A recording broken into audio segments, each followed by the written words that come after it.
Guys, welcome back to my channel. So for today's video, gagawa ulit tayo ng panibagong reaction.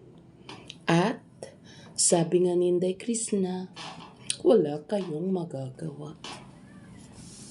So for today's video, nakatingala yung ating camera. So ilagay natin dito. Kasi para masaya. So, ayun. So, ayun na nga.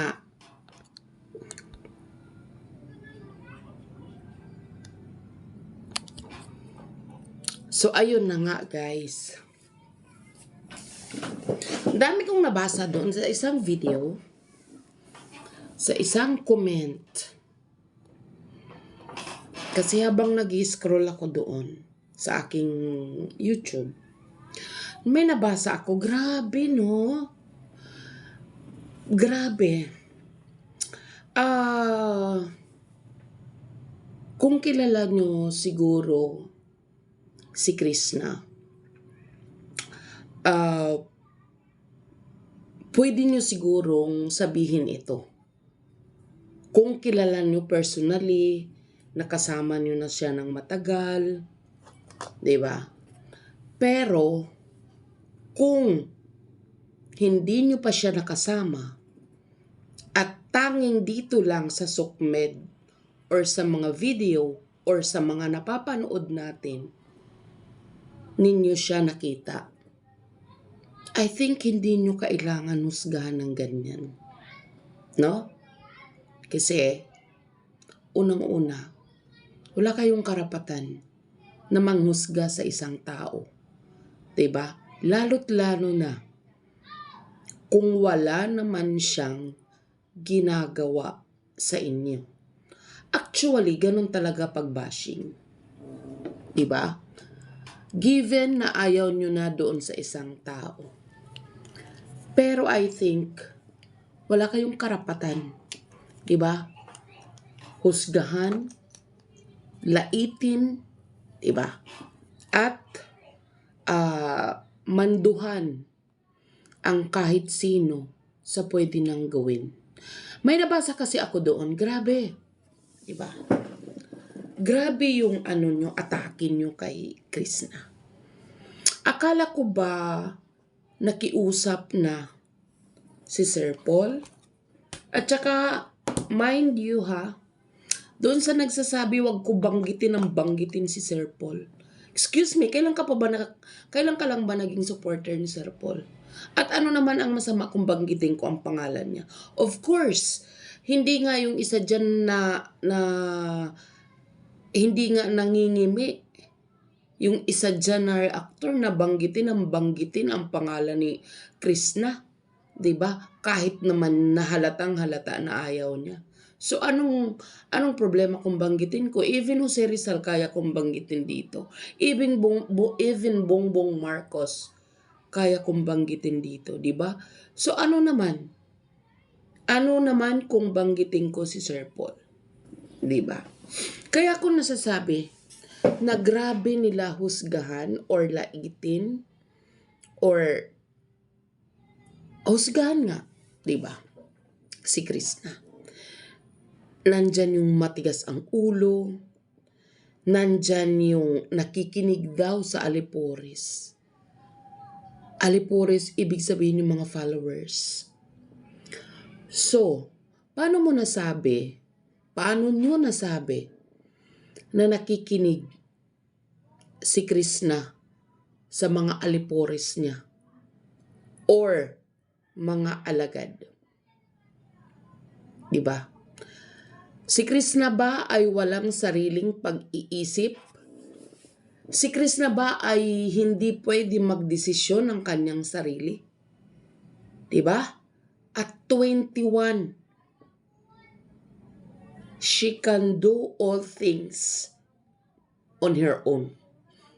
Hindi kailangan niyang manduhan, hindi niya kailangan makinig ng kung sino-sino dahil alam niya magdesisyon.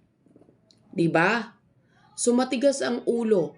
Matigas ang ulo in the sense na hindi siya napunta sa baby house or what? Diba? Paano kung may pinag-usapan talaga sila ni Sir Paul at may certain days, certain months kung kailan niya gusto pumunta doon? Paano kung hindi pa pala siya ang comfortable para pumunta doon?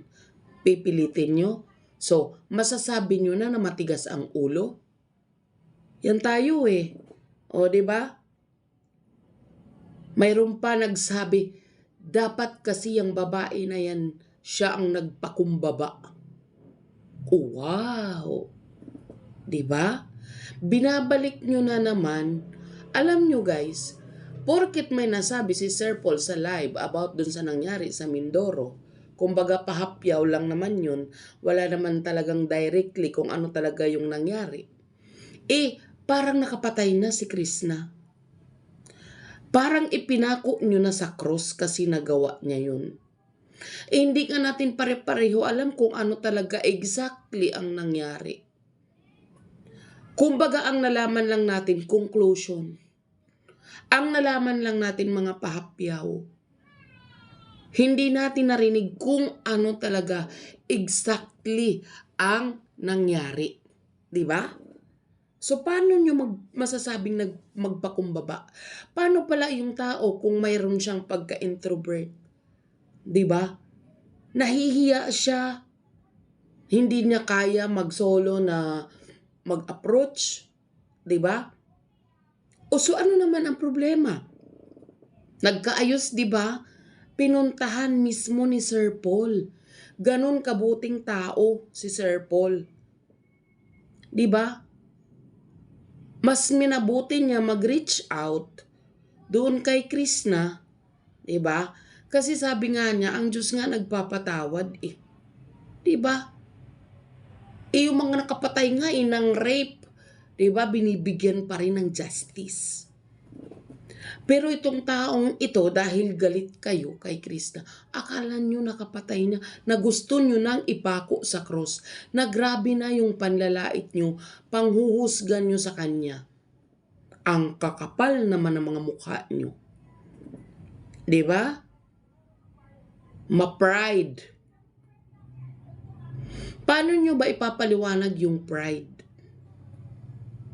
Kasi kung ma-pride si Krishna, nung time na pumunta sila Sir Paul doon sa lola niya, di ba pinauna si Junjun kung pwedeng mag-usap-usap para magkaliwanagan? Kung ayaw ni Krishna nun at ma-pride si Krishna or ayaw niyang maayos yun, hindi yun papayag na pumunta doon sila Sir Paul. Pwede niyang sabihin at nasa kalsada lang sila Sir Paul. Si Junjun ang pinauna doon. Pwedeng sabihin, hindi muna ngayon. Hindi pa ako ready ngayon. Ayaw ko muna silang makausap. Yun, doon yung masasabing ma-pride. Pero pinatuloy sila eh. Nagkausap-usap sila. So paano nyo masasabing ma-pride? Diba? Paano nyo masasabing ma-pride? Tapos, may nagsabi pa, siya naman ang may kasalanan. Siya pang nagmamatigas. Diba? Klarado ba sa inyo ang nagawa niya? Detailed by detailed, nasabi ba ni Sir Paul sa inyo kung ano talaga yung nangyari? Diba? Or hindi lang talaga kayo nakakaintindi sa sinabi ni Sir Paul na nag-usap sila, nagkapatawaran sila? Nobody's perfect. Diba? Hindi nga natin alam ang talagang nangyari. Diba? Ang importante dito, nag-reach out sila Sir Paul, kinausap ni Krishna, nagpakumbaba, kinausap, hinarap, na ayos. O bakit hindi kayo makamove on? Hindi kayo makamove on kasi nakikita nyo si Krishna na she's doing her best para kumita, para ipagpatuloy kung ano yung nasimulan niya nung nasa PB House siya, para sa kaikakaunlad ng kanyang pamilya. Kasi gusto nyo, sa mga taong katulad nyo, gusto nyo na nakikita yung tao na ganon. Halimbawa, for the sake of argument, o sige nagkasala siya, ang gusto nyo kahit nakadapa, apakan nyo pa para malublob siya. Yun ang gusto nyo, doon kayo masaya. Pero sorry, hindi mangyayari yun. 'Di ba? Kasi ngayon, lalong dumadami ang nagkakagusto sa kanya na suportahan siya. Kayo, hindi nyo matanggap. Piece of advice, huwag nyo na lang panoorin. 'Di ba? Pero grabe, pumupunta pa rin kayo sa mga videos niya. 'Di ba?